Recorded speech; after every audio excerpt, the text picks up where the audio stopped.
अब जैसे मान लीजिए पेजर वाला ही हमला है, तो आप अगर इतने ही बहुत सोफिस्टिकेटेड थे तो आपने मान लीजिए कि 4000 पेजर में आपने विस्फोट करने हैं, कर सकते हैं आप, लेकिन आप बहुत बड़े इंटेलिजेंस के माहिर खिलाड़ी हैं, तो आपको ये पता होना चाहिए कि 270 पेजर जो हैं वो हिजबुल्लाह का कमान जो है उसको इस्तेमाल कर रहा है।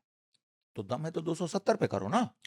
आप 4000 पे इनडिस्क्रिमिनेट, ये टेरर टैक्टिक्स है। और इंटरेस्टिंग चीज आपको बताऊं, 1986 की जो बेंजामिन नेतन्याहू की किताब है, उसमें वो जो टेररिज्म की परिभाषा करते हैं, वो एग्जैक्टली वही परिभाषा अगर हम 1 साल लागू कर दें, बीते 1 साल में, तो एग्जैक्टली वो इजराइल कर रहा है। इससे हुआ क्या है, 2 चीजें हुई हैं। इजरायली स्टॉक पाइल्स बहुत खर्चा हुआ है, थोड़ा मिलिट्रीली हम लोग देखें। हिजबुल्लाह ने और हमास ने जो पिछले दिनों रॉकेटबाजी करी थी ईरानी हमले से पहले, तो आयरन डोम जो है या बाकी और जो मिसाइल डिफेंस सिस्टम है, उनकी बैटरीज खर्च हो रही हैं, या यमन के हुथी आ रहे हैं, तो आपका जो हथियार है वो डिप्लेट कर रहा है। वो 200 रुपए का रॉकेट मार रहा है, आप 2000 रुपए का बैटरी छोड़ रहे हो।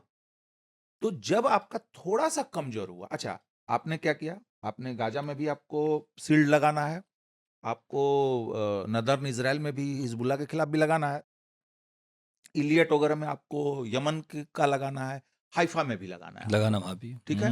तो आपने न्यूज देखा होगा कि वो ट्रकों पे आयरन डोम जा रहा है, तो एक जगह से जा रहा होगा ना कहीं, तो वहां तो खाली होगी जगह। हाँ, उसमें जो ईरान ने जो किया क्या कि उस गैप का फायदा मिला उसको, इसीलिए दूसरी बार वो लोग डाउन नहीं कर पाए।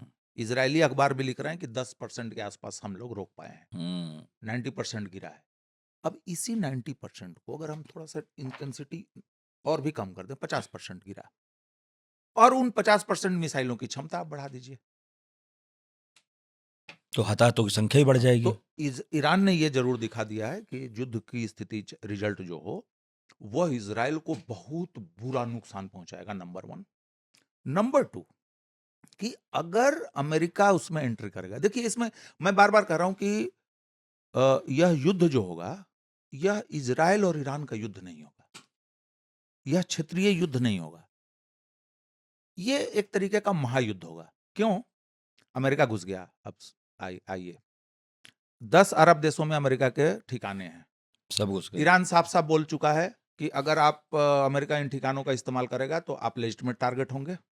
सारे अरब देश आ गए। अब अरब देश क्या कर रहे हैं, हम तो भैया न्यूट्रल रहेंगे, हम इसमें कुछ नहीं चक्कर में पड़ेंगे। वो न्यूट्रलिटी कितने दिन चलेगी? 1, पर्शियन गल्फ बंद होगा, रेड सी बंद होगा, पूरा आपका तेल जहाज निर्यात आयात दुनिया का, आप ही का नहीं, चीन का भी बंद होगा, भारत का भी बंद होगा, पाकिस्तान का भी बंद होगा, सबका बंद होगा। संयुक्त अरब अमीरात का सारा जो है पर्शियन गल्फ से ट्रैवल कर रहा है, पूरा दुबई बंद, दोहा का एयरपोर्ट बंद, जो कि आपको यूरोप जाना है, रशिया जाना है तो आपको दोहा से होके ट्रांजिट करना है। बिल्कुल। तो वो जब लड़ाई होगी तो वो भयंकर होगी, और जब वो लड़ाई भयंकर होगी तो क्या सीरिया में जो रूस के इंटरेस्ट हैं, अगर अमेरिका इजराइल के इंटरेस्ट के लिए आ रहा है तो रूस को सीरिया के इंटरेस्ट के लिए आना पड़ेगा। अभी हाल में बिल्कुल पास उसके एक हथियारों के अड्डा था, क्या था, उसके बिल्कुल पास ही मिसाइल गिरा था, तो उसमें भी तब ये कहा जा रहा था कि शायद अब रूस को आना पड़ेगा, क्योंकि उसे समझ में आ रहा है कि इजराइल निशाना बना तो रहा है। और इनफैक्ट अभी किसी सेंट्रल एशियन राजधानी में, मैं नाम भूल रहा हूँ, शायद ताजिकिस्तान में या कहीं, इस हफ्ते ईरानियन प्रेसिडेंट और रशियन प्रेसिडेंट की मीटिंग भी हो रही है।